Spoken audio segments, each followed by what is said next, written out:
여러분 반갑습니다. 여러분과 함께 오늘도 역사의 마지막 때 비밀을 밝혀주는 요한계시록을 함께 나눌 수 있게 되어서 심히 기쁘고 감사하고 성삼위 하나님께 영광을 돌립니다. 우리 잠시 기도드립니다. 역사의 주제가 되신 하나님 감사합니다.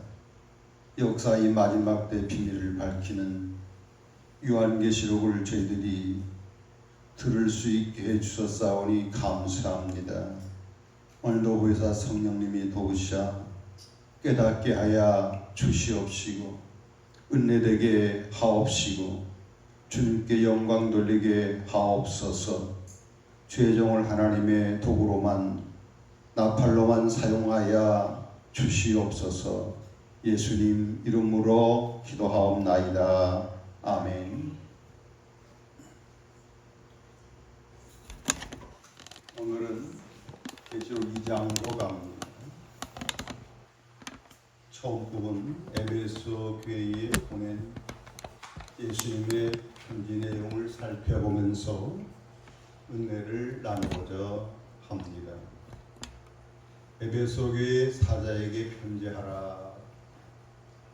오른손에 있는 7뼈를 붙잡고 7 금 촛대 사이를 거니시는 이가 가라 이르시되, 에베소 교회에 나타나신 예수님의 그 모습을 모사를 한 것이 있는데요.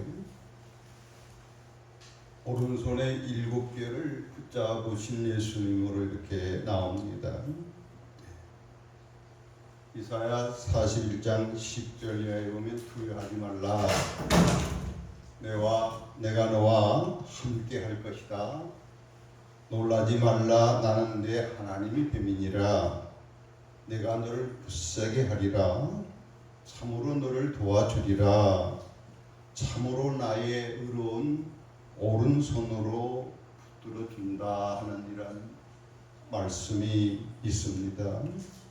주님의 그 전능하신 능력의 손으로 하나님의 사자를 붙들어 지키시고 사용하시고 권능의 손으로 함께 하시겠다는 이런 말씀이죠. 밤에 7 금 촛대 사이를 거니시는 이, 앞서 우리 살펴본 것처럼 이 촛대는 하나님의 교회를 이야기하는 것이라고 했습니다. 우리 예수님은 교회 사이를 거니시는 이입니다. 교회의 성도들이 모임 가운데 우리 주님이 영으로 임재하셔서 성들과 함께 하시고 함께 동행하신다고 하는 이런 놀라운 우리 예수님의 모습을 묘사하고 있습니다. 에덴 동산에서도 여호와 하나님이 동산에서 거니시는 여호와 하나님으로 이렇게 나오죠. 계시록을 기록할 당시는 1세기 교회의 극한 핍박과 환난 속에서 성도들이 직장을 잃고 사회에서 외톨이가 되고 언제 잡혀서 죽음을 당할지 모르는 그런 위기 속에 있는 그러한 성도들과 교회에게 우리 주님은 의로운 오른손으로 붙들어 주겠다고 말씀을 하시는 것입니다. 그리고 너희들 가운데 내가 임재해서 동행하고 함께 있겠다고 우리 주님께서 말씀을 하면서 큰 힘이 되고 위로가 되고 용기를 얻어서 끝까지 믿음을 변절하지 말고 승리하고 이기는 자가 될 수 있는 우리 예수님으로 묘사를 하고 있다고 하는 것입니다. 2절에 보면 내 행위를 안다, 내 수고를 안다, 내 인내를 알고 있다 그랬습니다. 그리고 악한 자들을 용납하지 아니하고 자칭 사도라 하되 아닌 자를 시험하여 거짓된 것을 내가 드러낸 것과 내가 참고 내 이름을 위하여 견디고 게으르지 아니하는 것을 안다 그랬습니다. 이 에베소 교회는 좋은 장점이 많은, 칭찬을 들을 거리가 많은 그러한 교회로 나옵니다. 주님이 다 아신다는 거죠. 주님이 인정하고 칭찬하고 용기를 북돋아 주고 있습니다.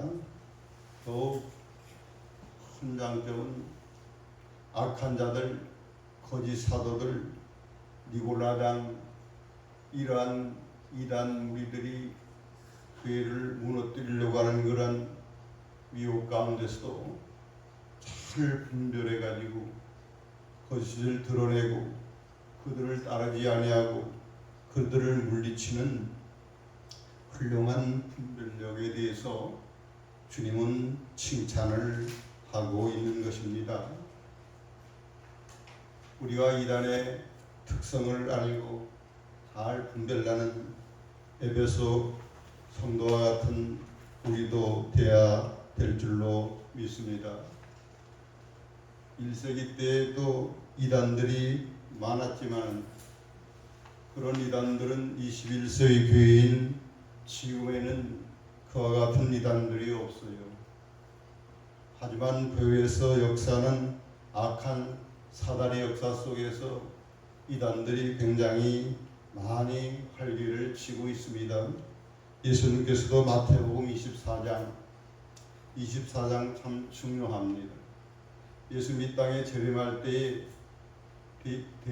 나타날 징조들을 예수님께서 자세히 이렇게 설명을 해준 부분이기 때문에 우리 마지막 시대의 성도들은 마태복음 20장을 잘 숙지하고 같이 겸해서 누가복음 21장, 누가복음 12장, 17장, 19장 예수님의 재림 때에 되어질 일들을 예수님이 직접적으로 하신 말씀이고 그 외에도 부분 다른 성경에도 이렇게 예언한 것들이 있습니다. 특히 마태복음 24장에는 맨 처음 예수님 재림 징조로서 뭘 말씀을 했을까요? 너희들이 사람의 미혹을 받지 않도록 주의하라 그랬습니다. 무슨 미혹? 사람의 미혹을 받지 않도록. 거짓 그리스도가 나타나서 내가 재림 예수로 한다. 거짓 선지자들이 많이 나타나서 성도들을 미혹하고 택한 성도들을 미혹하게 되리라고 하면서 마태복음 24장에는 6절 분량으로 굉장히 여러 번 반복적으로 미혹하는 이단들을 주의할 것을 당부하고 있습니다. 그래서 오늘 이 시간 이단의 특성에 있어서 간략하게 생각을 하면서 진정 분별력을 갖는 주의 종과 성도들이 되시기를 축복하는 것입니다. 자, 이단의 특징은 성경 내용을 칸막거나 더 보탠다 그랬어요. 우리가 일찍이 살펴본 것처럼 계시록 22장 18절 19절 보면 계시록 말씀을 더하는 사람은 계시록이라는 재앙을 그에게 더하겠다고 그랬습니다. 계시록 말씀을 빼는 사람은 천국에 들어가는 데서 재버리겠다고까지 이렇게 말씀을 했습니다. 성경은 절대적인 진리입니다. 칸막거나 해서는 안 되죠. 이단들은 대부분 성경을 칸막거나 더 합니다. 이단의 특성, 성경을 성경으로 해석하지를 않습니다. 제가 강조한 것처럼 요한계시록도 구약에 있는 말씀들이 대부분 다시 이렇게 재예언되면서 나타난 것이라고 그랬기 때문에 계시록을 밝히 그 비밀을 제대로 해석하려면 반드시 구약의 말씀들 예언들과 비교하고 신약의 예언들을 비교하면 정확한 해석을 할 수가 있습니다만은 이단들은 이런 원리를 무시하고 특정 교주의 주장이나 다른 사람들이 사상으로 해석하여 교주의 말은 성경보다 더 권위를 갖게 합니다. 성경보다 더 권위 있는 영적 체험을 조심해야 합니다. 성령보다 더 권위 있는 또 다른 경전을 가지고 가르치는 것 반드시 주의하고 경계하고 배척해야 합니다. 세 번째로 이단의 특성들은 교주가 절대적인 권위를 가는 카리스마적인 존재로 신격과 우상을 한다는 공통점이 있죠. 심지어 자신을 재림 예수로 하는 사람들이 많습니다. 이것은 제 말이 아니고 마태복음 24장에 내가 그리스도 하는 자들이 나타날 것이라고 말씀했습니다. 광야에서 그리스도가 왔다고 해도 가지 말고 골방에 예수님이 재림해다 가지 말라고 그랬어요. 우리 한국에도 보면 이단들이 굉장히 많습니다. 특히 자신을 재림주다 하는 이들도 굉장히 많습니다.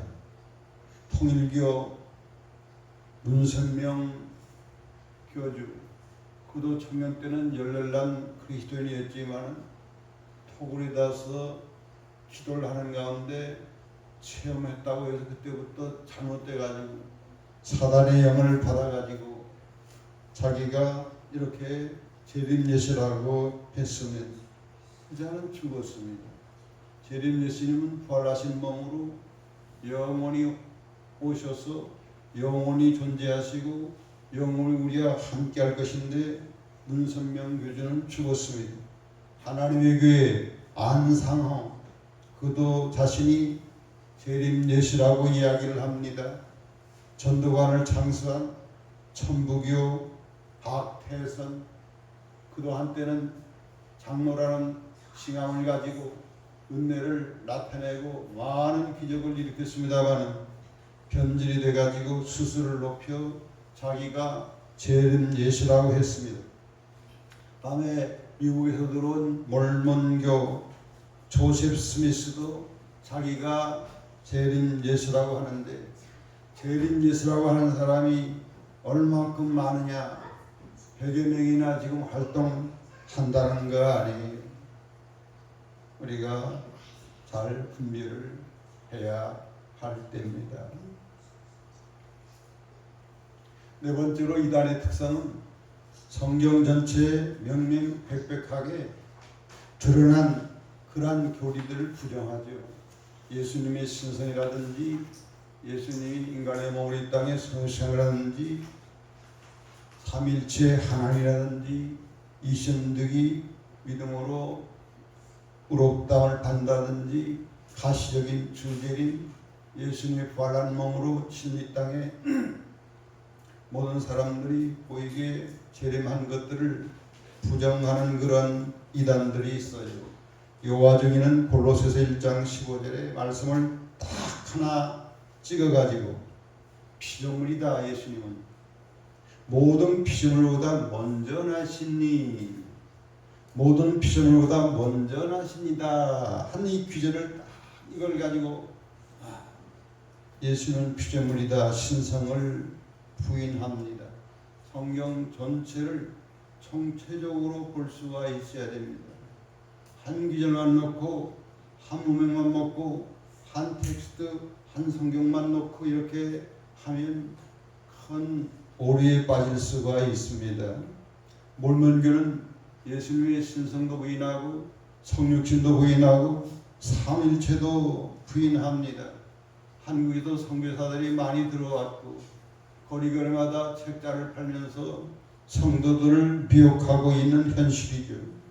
다음에 가시적 주제임을 부인하는 것은 제2의 메스, 얼마 전에 큰 문제를 일으켜서 매스컴에 계속 나왔던 기독교 복음 선교회, 예수님이 이렇게 재림하는 것이 아니라 교인들 중에 영이 임해가지고 그 사람이 재림 예수가 된, 결국 자기 자신이 재림 예수라고 하는 말이 되는 거죠.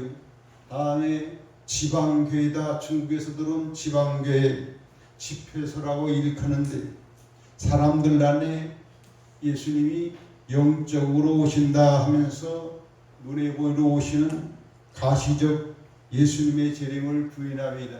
예수님은 마태복음 24장에 친히 말씀한 것처럼 인자가 올 때는 천군 천사들 나팔을 부르면서 영광 중에 구름 타고 모든 사람들이 다 볼 수 있도록 이 땅에 재림하신다고 당신이 직접 말씀한 것을 우리가 유념해서 이들의 미혹을 받지 말아야 되겠습니다.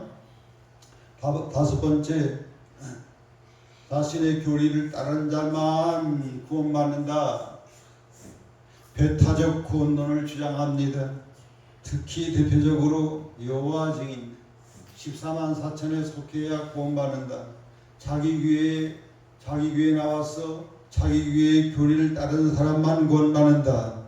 신천지도 지금 맹렬히 우리를 유혹하고 직분자들과 많은 성도를 현혹해서 이렇게 끌고 가는 악한 사탄의 모습들을 지금 나타내고 있습니다.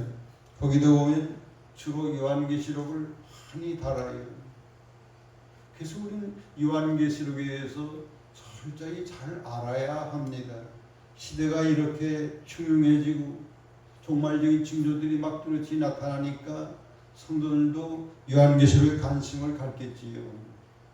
그래서 요한계시록을 가르친다고 해서 무조건 이렇게 따라가면 안 되고 잘 분별해야 됩니다. 거기서도 자기네에게 나와야 구원받는다는 거죠. 14만 4천에 속해야만 구원받는 거죠. 14만 4천은 굉장히 계시록에서 핵심 중요한 주제인데 이것을 우리가 상징적으로 해석을 해야 됩니다. 요한계시록에는 문자적으로 해석할 부분과 상징적으로 해석할 부분들이 뚜렷이 나타나고 있는데 무조건 이것을 문자적으로 해석할 때에 큰 문제가 야기되는 것입니다. 여섯 번째, 이단들은 도덕적으로 대부분 부편 행위를 일삼았어요. 그것을 교리적으로 합리화시킵니다. 정말 문선명이도 자기와 성관계를 가져야 피가름이 돼가지고 구원받는다. 제임스 교주도 자기와 성관계를 가질 때 하나님의 은총을 특별히 받는다. 그리고 사람들이 돈을 사랑하고 물질을 쫓아 사는 것을 이용해 가지고 물질로 혐오하게 함정을 빠가지고서 빼도 박도 못하도록 미혹을 하는 것을 조심해야 합니다. 오직 예수, 돈보다 나는 우리 하나님을 더 사랑합니다. 하나님과 아무것도 비교할 수가 없습니다는 신분주의 시장으로 우리가 신앙으로 무장해야 될 것입니다. 끝으로 이단의 특징은 시한부 종말론을 내세운다는 거예요. 예수님이 어디에 몇 년도에 며칠날 몇 시에 재림한다. 그래서 성도들을 일상에서 떠나게 만드는 것입니다. 몇 년 전에 담임 선교회가 한국교회를 엄청나게 어지럽혔어요. 몇 년도에 어디 예수님이 재림한다. 신호 띠고 가서 맞이합니다. 다 들렸어. 또 연기 또 들렸어. 안식교회 창시자 원리엄 밀려도 그 짓을 하는 거잖아요. 몇 년도에 예수님 땅에 재림합니다. 성도들이 뭐라고 신호 띠고 가서 들렸어. 하나님이 사정이 있어가지고 또 이 연기를 했답니다. 우리가 분명히 알아야 됩니다. 예수님께서 친히 말씀하셨습니다. 예수님이 골방에 있다 해도 가지 말라, 강야에 재림했다고 해도 가지 말라 그랬어요. 인자는 천군 천사와 함께 나팔을 불면서 영광 중에 모든 사람들이 볼 수 있도록 구름 타고 재림하신다고 말씀하면서 재림의 날짜, 그 연월시는 나도 모르고 천사도 모르고 성부 하나님만 아시는 부분이라고 그랬어요. 재림 장소나 재림 날짜 이야기하면 무조건 배척하시기를 바랍니다. 그것은 이단입니다. 다만 그러면 예수님의 재림의 때를 우리가 알고 준비하면 참 좋겠다는 거죠. 마태복음 24장 33절에 지난 시간에 말씀드린 것처럼 예수님께서 무화과 나무의 비유를 들어라 했어요. 무화과 나무 가지가 연해지고 잎을 내면 여름이 가까웠구나. 계절의 때를 아는 것처럼 내가 지금 징조들을 이야기하는 것이 이루어지는 것을, 모든 징조들이 이루어지는 것을 보거든 인자가, 예수님이 문 앞에 와 있음을 알라. 징조가 이루어지는 것들을 보면서 이 땅에 마태복음 24장, 누가복음 21장, 누가복음 12장, 17장, 19장, 데살로니가 전서 곳곳의 징조들을 많이 충분히 우리들이 알 수 있도록 하나님께서 이렇게 예언해 주셨어요. 또 한 가지, 지난 시간에 말씀했습니다마는 데살로니가전서 5장 4절에 우리가 빛 가운데 거하면 주님이 도적같이 임하지 아니한다 그랬어요. 빛 가운데 거하는 자에게는 갑작스럽게 예수님의 재림이, 심판이 이렇게 임하지 않는다는 거예요.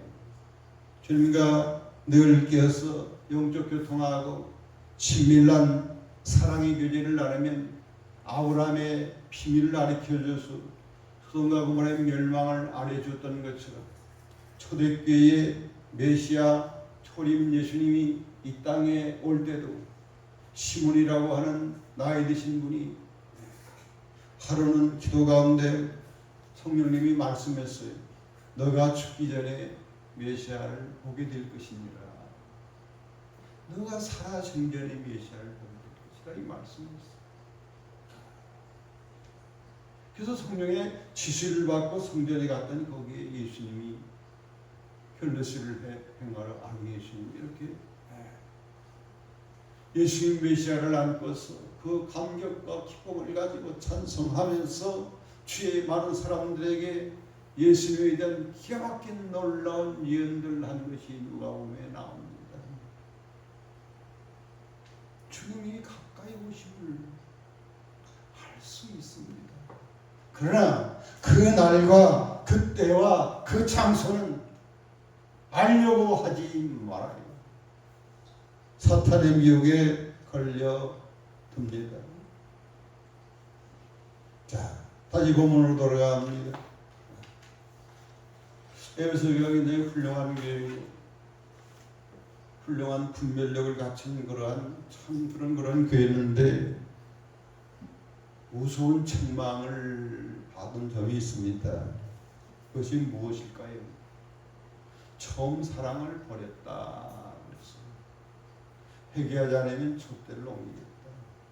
교회로 더 이상 인정하지 않겠다는 거예요.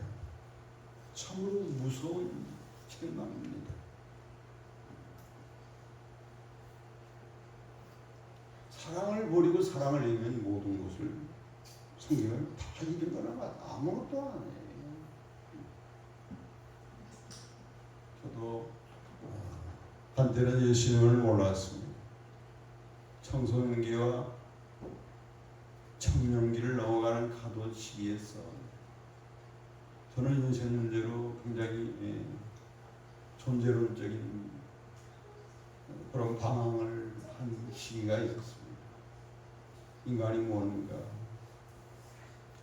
나는 어디서 와서 어디로 가는지, 무엇을 위해서 살아야 되는지, 왜 죽어야 되는지, 죽음을 해결할 수가 없는 참된 진리를 알기 위해서 굉장히 갈망하고 너무너무 알고 싶어서 방황을 했습니다. 그래서 위인들이 쓴 사상전집도 읽어보고 딱딱하고 어려운 철학책들도 이렇게 살펴봤지만 답을 거기서 얻을 수가 없죠. 과정만 찾아가는 과정만 이야기하죠. 다음에 아미타불 간선보살 또 종교에 들어가서 했지만은 거기서도 답을 주지 않고 찾아가는, 수도하는, 추구하는 그런 과정 속에만 있는 철학적인 것들이었습니다.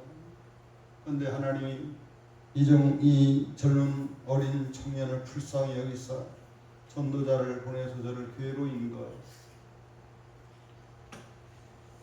새벽기도 중에 성령님을 경험하는, 성령님이 저를 이렇게 어루만질 때 눈물이 피오듯이 쏟아질 때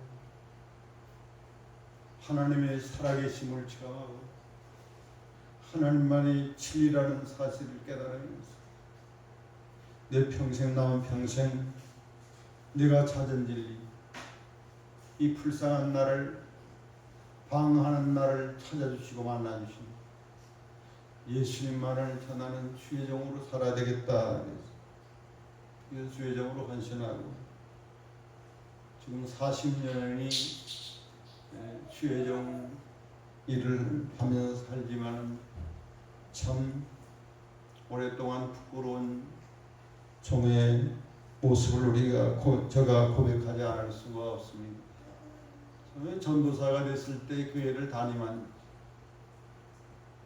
20대에 주일날만 오면 너무나 두렵고 부담감을 느끼는 거예요.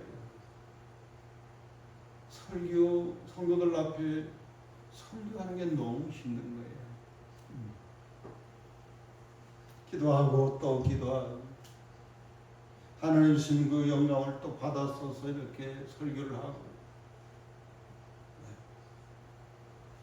그러나 말씀 전하는도 익숙하고 지식도 잘하고 경험들도 이렇게 쌓아갈 때에 익숙해질 때가 참 문제였어요. 제가 다 됐다고 생각을 했죠. 남들 앞에 가르치고 함부로 비판하고 정죄하고 다른 분들하고 비교하면서 시기 질투와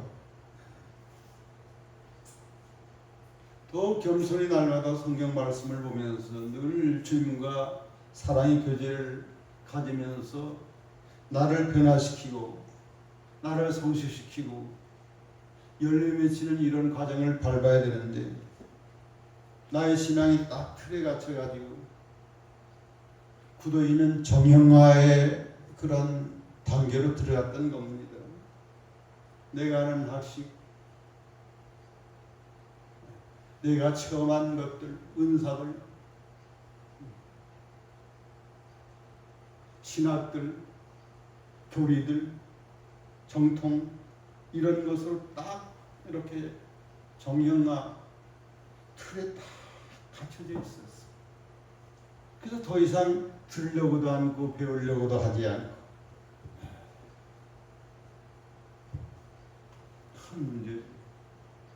이것보다 어쩌면 더 큰 문제는 하나님께서 저에게 목회를 시작할 때 이 방향으로 목회하거라, 이런 말씀을 핵심적으로 전하거라 이렇게 가르쳐 줬는데 제가 현실에 그런 다급한 그런 수요를 먼저 생각하면서 물량주의적인 그런 목회를 추구했던 거죠. 주님이 원하는 방향이 아니었어요. 목적이 잘못되었어요. 주님의 목회가 아니라 자기 목회, 나의 목회를 했던 거죠. 오랫동안 목회를 했지만 주님이 볼 때에 얼마나 한심스러운 죄종이겠어요. 목회적으로 시련을 받는 게 당연했죠. 내가 나이가 60이 되는 회갑 즈음에 면밀하게 나를 검토하고 반성하는 시간들을 가질 때 처음 주님 만나 주실 때 주셨던 그 말씀을 생각하면서 이대로 해야 되겠다. 그래서 요한계시록을 제가 무더기나 알려고 애를 썼지만 너무 힘들었어요. 여러 책들을 참고했지만 주의와 그것들이 다 차이가 있습니다. 혼란을 가질 수밖에 없었어요. 주님께서 영감으로 계시록을 함부로 풀지 말아라. 때가 되면 이렇게 다 이렇게 풀리는 날이 올 것이다 하면서 계속적으로 이렇게 계시록을 기도하면서 이렇게 그래서 그 방향으로 이렇게 나아가기를 주님 원했지만은 저는 한쪽 마음에다만 두고 나의 마음 전체는 나의 중심적인 그 이익을 가지고 인본주의적인 목회를 했던 그러한 죄인입니다. 그래서 하나님의 도움을 받으면서 앞서간 계시록을 오랫동안 연구한 분들의 도움을 또 받으면서 틈틈이 저에게 주셨던 그런 하나님의 은혜들을 이렇게 함께 하면서 이렇게 이제는 계시록이 거의 다 이렇게 열린 것이 아닌가. 저뿐만 아니라 지금은 계시록의 시대고 때가 다 되기 때문에 활짝 열린 이러한 요한계시록의 황금기로 이제 들어왔습니다.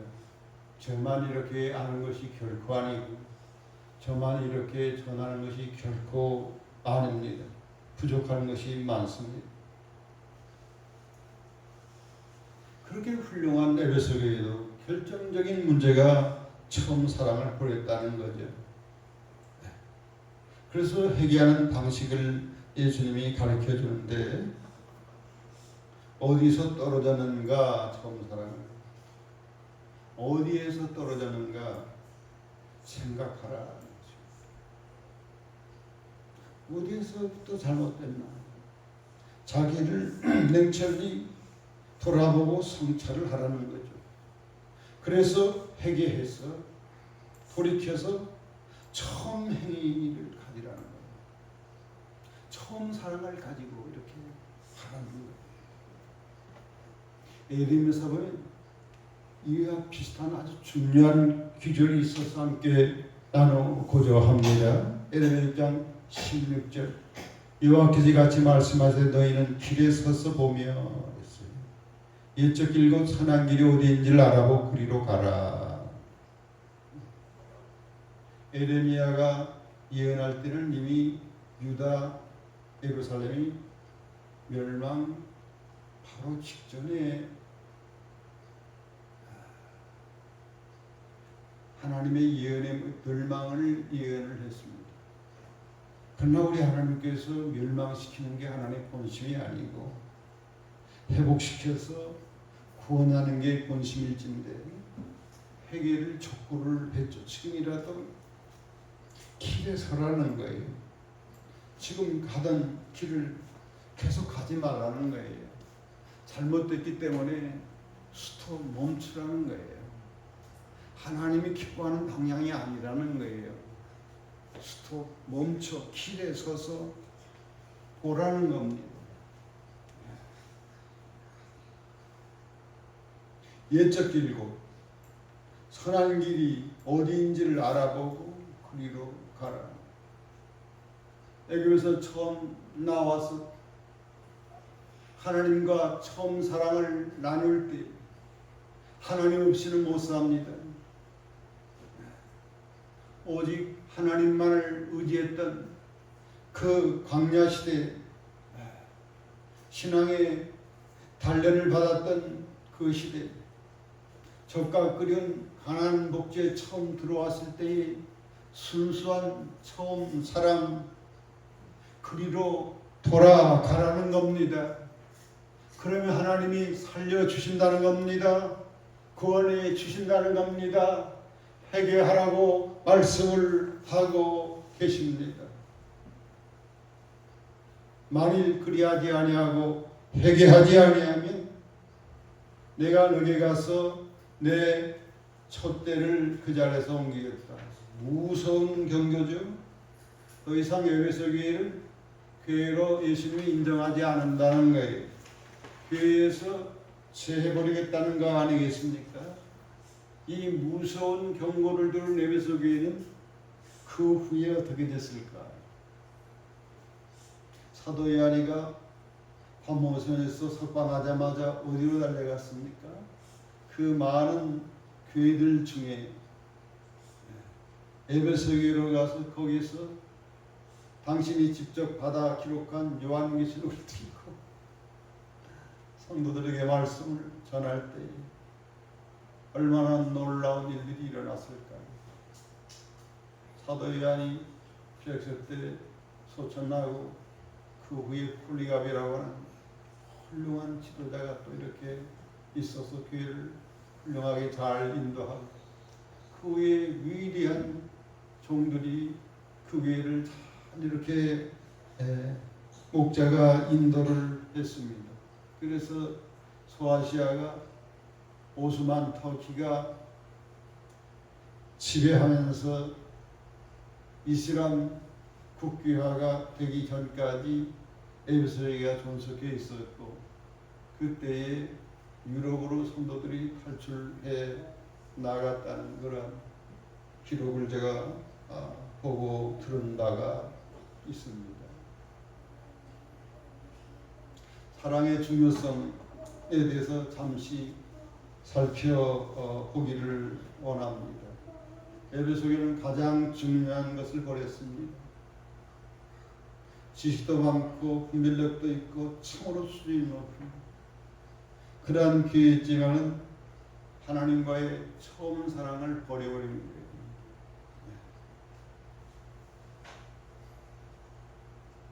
사랑은 사는 거죠. 내가 사는 이유, 왜 사냐고 묻는다면 사랑하기 위해서 사는 것입니다. 하나님이 우리를 하나님의 모습으로 특별히 만든 것도 하나님과 영원히 사랑의 교제를 나누기 위한 것이죠. 하나님과 사랑의 교제를 나누지 못했다면 이거는 가장 인생이 중요한 것을 하지 않은 것이죠. 우리를 부르시고 택한 이유도 하나님 아버지와 사랑의 교제를 하기 위한 것입니다. 사랑은 절대적이고 영원한 가치가 있는 겁니다. 선사의 말을 하고 방언을 내가 하고 예언의 능력이 있어서 모든 지식을 내가 알고 산을 옮길 만한 믿음이 있다 할지라도 사랑이 없으면 아무것도 아니니라. 나시 사랑이 없으면 아무것도 아니다. 내가 갖고 있는 것을 모든 사람들에게 이렇게 구제를 한다 할지라도 그것이 진정 주님이 원하는 사랑이 아니라면 아무런 유익이 없다고 말씀을 하셨습니다. 요한일서 3장 14절을 보면 우리는 형제를 사랑함으로 사망에서 생명으로 들어간 줄 알거니와 사랑하지 않은 자는 사망에 머물러 있다 그랬어요. 사랑하면 이것은 사는 거예요. 그러나 사랑하지 않은 것은 죽음에 머물러 있는 겁니다. 집안의 모든 것 다 갖춰서 화려할지라도 그 안에 사랑하지 못하고 진실한 사랑을 나누지 못하고 미움과 늘 다툼이 있다고 하니 그것은 사는 것이 아니고 주는과 마찬가지죠. 우리 성도들 간에 예수님의 사랑을 나누지 않고 서로 미워하고 질투하고 서로 높아지려고 할 때에 그것은 사는 게 아니고 죽어 있는 것이라고 하는 것입니다. 내가 왜 사느냐? 사랑하기 위해서 삽니다. 사랑하고 있지 않다면 죽어 있는 것입니다. 사랑은 하나님의 명령입니다. 신명기 6장 4절 5절에 4절 5절이죠. 난 유일한 여호와 하나님이다. 내가 마음을 다하고 성품을 다하고 힘을 다하여 뭐하라? 하나님 여호와 하나님 사랑하라 그랬습니다. 마음을 다하고 성품을 다하고 영혼을 다하고 힘을 다해서 하나님을 최고로 사랑해야 된다는 거죠. 이것을 예수님께서는 마태복음 24장에 중요한 첫째 계명, 그 다음 둘째 계명 나누어서 가장 중요한 첫째 계명은 마음을 다하고 목숨을 다하고 힘을 다하여 주 하나님을 사랑하라. 그 다음은 이웃을 내 몸처럼 사랑하라 하는 겁니다. 이것은 해도 되고 안 해도 되는 게 아니라 사랑은 반드시 해야 되는 겁니다. 사랑하면 하나님을 사랑받습니다. 할렐루야. 사랑하면 가정이 행복합니다. 할렐루야. 최고의 가치죠. 가장 중요시 여겨야 되는 겁니다. 오늘날 이 사회는 보십시오. 예수님께서 염려하시고 예언했을 마태복음 24장입니다. 인자가 올 때 불법의 성함으로 이 세상에 점점 사랑이 식어가리라 그랬어요. 무서운 공포스러운 범죄들이 계속 일어납니다. 교회가 그전 같은 사랑을 나누지를 않습니다. 어떤 사랑? 내가 너희를 사랑하듯이 예수님이 내가 너희를 사랑하듯이 너희도 그것과 같은 사랑하라. 보잘것 저를 사랑해 주셨어요. 죄인인 저를 사랑해 주셨어요. 하나님의 원수인 저를 예수님이 사랑해 주시되 목숨 바쳐서 계속 제물이 되도록 사랑해 주셨어요. 우리 식구들이 이런 사랑을 하라는 거예요. 성도들이 이런 사랑을 하라는 거예요. 조건 따지지 말고 외모 보지 말고 오히려 더 힘이 필요한 소자에게 더 사랑,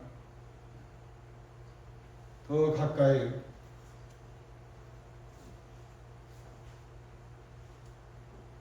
사랑 없는 까닭에 사랑 없는 까닭에 눈을 들어 하늘 보라. 점점 사랑이 식어가요. 사랑은 우리 신앙의 핵심이죠. 하나님을 사랑하는 마음으로 예배드려야 합니다. 하나님을 사랑하는 마음으로 영혼을 사랑하는 마음으로 전도해야 합니다. 하나님께 감사하는 마음으로 사랑하는 마음을 실어서 예물을 드려야 그것을 받고 우리가 복받습니다. 바리새인처럼 사람들 앞에 11조를 자랑하고 구제한 것을 나팔불고 상급도 없고 그들은 지옥 간다고 사단의 자식, 독사의 자식이라고 그랬어. 사랑은 중요한 말입니다. 앞으로 있을 심판의 기준 바로미터가 됩니다. 마태복음 25장 후반부에 예수님이 양과 염소로 이렇게 구분하는 심판을 설명하면서 영혼의 지옥에 들어갈 영벌 받을 자로서 내 형제 중에 지극히 작은 소자에게 한 것이 곧 내게 한 것이다 그랬어요. 우리는 지극히 작은 소자를 더 사랑해 관심을 가져야 합니다. 지극히 작은 소자, 이런 사람들은 도움이 정말 없으면 살아갈 수가 없는 사람입니다. 지극히 작은 소자에게 한 것이 곧 내게 한 것이다. 그들은 영생의 천국으로 간다 그랬습니다. 사랑은 심판의 기준입니다. 해도 되고 안 돼도 되는 게 아니죠. 천국 가느냐 지옥 가느냐의 바로미터가 심판의 기준이 되는 겁니다. 구원과 연관이 있습니다. 고린도전서 16장 22절에 하나님을 사랑하지 않는 자에게는 저주가 임할 것이라고 경고를 하고 있습니다. 히브리서 12장 14절도 보면 형제들에게 화평과 거룩함을 나타내지 않은 사람들 예수님을 보지 못하게 된다고 했어요. 구원받지 못한다는 말씀이죠. 사랑은 그토록 지상 최고 우리가 해야 될 과제요 숙제입니다. 하나님 우리를 택하시고 부르신 이유 로마서 8장 29절 그의 아들 예수님을 본받게 하기 위함이다 그랬어요. 예수님의 형상을 담기 위해서 우리를 부르셨다 그랬어요. 교회가 최고로 중요시 여길 과제와 목적은 예수님의 형상을 닮아가는 것. 한 번 구원받으면 영원히 구원이 보장된다 하는 이런 잘못된 그러한 이단들의 오리에 우리는 빠지지 말아야 할 줄로 믿습니다. 이제 구원론에 대해서 조금 살펴볼 것입니다. 계시록 2장 7절에 귀 있는 자는 성령의 괴질한 말씀을 들으라 그랬어요. 너무나 중요한 지금 말씀이기 때문에 성령님이 하신 말씀을 잘 귀담아 들으라 했습니다. 이기는 그에게는 하나님의 낙원에 있는 천국에 있는 생명나무의 열매를 먹게 하리라 그랬어요. 천국 들어갈 수 있는 사람이 어떤 사람이다? 어떤 사람이다? 거룩한 성 예루살렘 예수님과 함께 영원토록 함께 사는 사람이 어떤 사람이다? 이기는 자라고 그랬어요. 이기는 자. 계시록의 구원론은 이기는 자입니다. 끝까지 승리하는 자만이 영원천국 적각거리는 영화롭고 영광스럽고 말로 다 표현할 수 없는 아름답고 찬란한 천국에서 영원토록 사랑하는 우리 주님과 함께 사는 축복을 받게 되지요. 이긴다는 말은 전투적인 용어라고 할 수가 있습니다. 죄와 싸워 성도들은 이겨야 합니다. 아멘. 사탄 마귀의 유혹에 넘어가지 말고 잘 분별해서 이겨야 합니다. 그래서 천국 가는 길이 예수님이 넓은 길이라 그랬어요. 좁은 길로 문으로 들어가길 힘쓰라고 그랬어요. 좁은 문으로 들어가길 힘쓰라.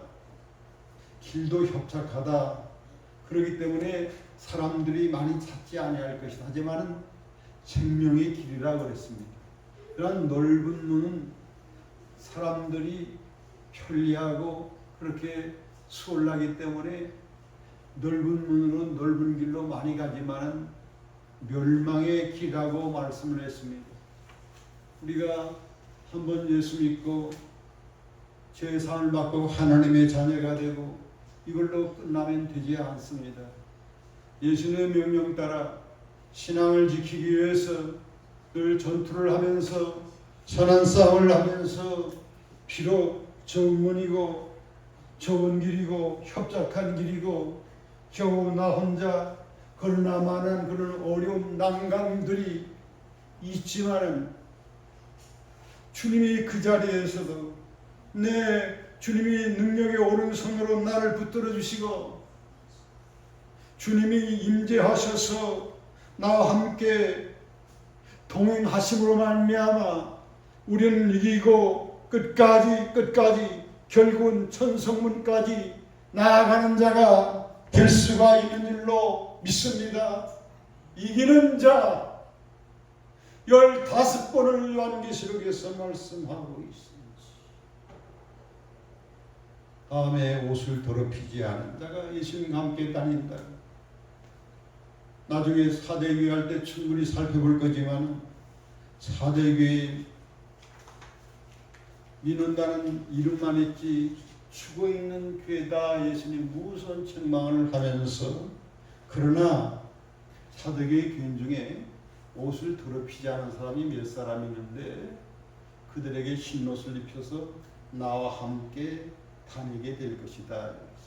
그러니까 사도교회가 굉장히 규모가 있는 교회인데 그 교회에 구원받을 자가 불과 몇 사람밖에 없다는 것도 이렇게 우리가 반종을 하면서 오늘날 우리 한국교회에 경각심을 가져야 될 줄로 믿습니다. 내 교회에 구원받을 사람이 얼마나 될까?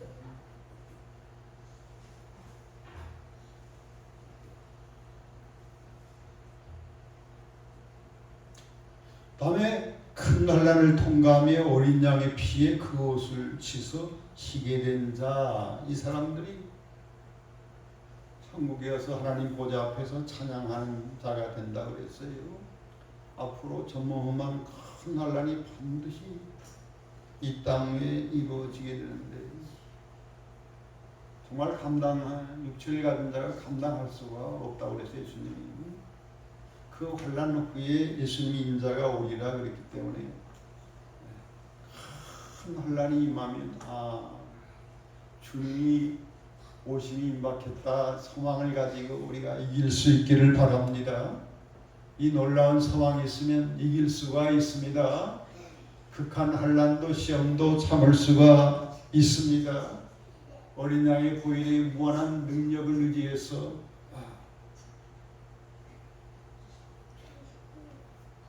그 환난이 우리를 정결케 빚기 위한 심으로 빚기 위한 환난이기 때문에 알곡과 쭉정이를 구분하는 그러한 심판의 근거를 마련한 두 가지 이유로 환난이 옵니다. 그 환난을 잘 통과해서 마침내 거룩한 성에 들어가는 영광을 누리기를 축복하는 것입니다. 믿음을 끝까지 지킨 자, 무시무시한 저 그리스도가 세계를 정치, 경제, 사회, 문화, 종교를 완전히 지배해가지고 그 짐승과 우상에게 경배하는 자는 다 죽입니다. 666표로 그 표를 받지 않으면 도저히 살아갈 수 없는 이러한 때가 잠깐 동안 오게 되는데 끝까지 믿음을 지킨 자 바로 그때 그런 상황에서 말씀하는 거예요. 예수님께서도 마태복음 24장에도 환난을 쭉 말씀하면서 어떤 사람이 구원받는다 그랬을까요? 끝까지 견디는 자가 구원받는다. 아멘. 우리 아무리 어려운 핍박과 환난과 박해가 와도 끝까지 견딥시다. 나 혼자는 이길 수가 없지만 능력의 오른손으로 우리를 붙들어 주시고 초대 사이에 우리 예수님이 늘 임재하셔서 나와 함께하면 이기지 못할 시련이 없습니다. 주 안에서 죽은 자 천국 가서 안식을 누리는 자로 나오는데 얼핏 보면 예수님 믿다고 해서 죽은 자로 이야기하지만 계시록 14장의 전문맥을 보면 대환란 기간에 신앙을 지키기 위해서 목숨을 무릅쓴 이런 사람들을 이야기하는 겁니다. 다음에 열매로 익은 자 계시록 14장에는 추수가 2번 나옵니다. 첫 번째 먼저 추수는 알곡 추수. 천국 가는 추수입니다. 알곡은 천국으로. 다음에 두 번째 포도송이 추수가 나오는데 멸망하고 심판 치유가라는 그러한 쭉정이 추수가 나옵니다. 그렇기 때문에 우리는 부지런히 열매를 맺어야 됩니다. 예수님께서 마태복음 7장에 보면 어떤 사람들이 고만다고 그랬어요? 아름다운 열매를 맺지 않은 자는 찍어 불에 던진다, 지옥에 던진다 그랬어요. 좋은 열매를 세례요한은 좋은 열매를 맺지 않은 자마다 찍어서 불에 던진다. 똑같은 말씀입니다. 마태복음 3장 12절에도 주님이 오셔서 심판을 하는데 알곡은 곳간에 죽정이는 꺼지지 않은 불 지옥에다가 던진다 이렇게 말씀을 했습니다. 그래서 우리는 부지런히 열매 맺기 위하여 열매가 뭐죠? 첫 열매 예수 그리스도 아멘. 둘째 아담 예수 그리스도를 담는 일에 우리가 열심을 다해야 합니다. 그래서 사도 바울도 갈라디아 교인들을 위해서 기도할 때에 너희들 안에 뭐가 이루어지기까지 그리스도 형상이 이루어지기까지 해산의 고통을 내가 해야 되겠다. 해산의 고통이 없이는 우리가 육이 죽어지지 아니하고 이 막강하게 역사하는 인본주의와 사단의 영을 이길 수가 없어요. 기도로 몸부림치는 기도와 회개와 하늘 말씀에 순종하는 그리고 성령의 내 안에 거하는 성령님의 끊임없이 역사하시는 그 역사를 힘입어서 우리가 차차 성령의 거룩한 열매로 맺어지어야 하는데 이것을 우리가 주안점을 가지고 지금은 굉장히 주안점을 가지고 헌신할 때가 지금이 아닌가 생각이 드는 것입니다. 거룩한 성에 들어갈 때는 계시록 15장에 보면 짐승과 그의 우상과 그의 이름을 이기고 벗어난 자들. 지금 이 지구는 마지막 재앙으로 다 불탈 때에 공중으로 이렇게 올라가서 지상에 불타는 모습을 보면서 모세가 그의 백성들이 홍해에서 이렇게 빠져나와 살고 애국 군사들은 그 물에 다 모멸되어 죽어가는 모습을 보면서 모세의 노래, 구원의 노래를 부르던 것처럼 유리 바닷가에 서서 하나님의 검은 고를 켜면서 하나님의 놀라우신 심판과 정의롭고 의로운 공평된 하나님의 심판을 찬양하면서 자신의 구원의 감격을 노래하는 것이 나옵니다. 이기고 벗어난 자, 자기 옷을 지킨 자, 벌거벗고 다니지 않도록 하라. 도적같이 내가 어리니 벌거벗은 모습을 보이지 말라는 것. 다음에 성도의 옳은 행실로 준비된 자 그랬어요. 신부로 준비된 자만이 예수님의 혼인잔치에 참여할 수 있다고 그랬습니다. 옳은 행실. 어린 양의 신부로 된 자. 계시록 21장과 22장은 영원 천국 샤넬과 새 땅 거룩한 성 예루살렘에 나오는데 거기에 천사가 어린 양의 신부를 보이리라 그랬어요. 어린 양의 신부된 자만이 천국 들어갑니다. 예수님을 사랑하고 사모하는 성도가 되십시오.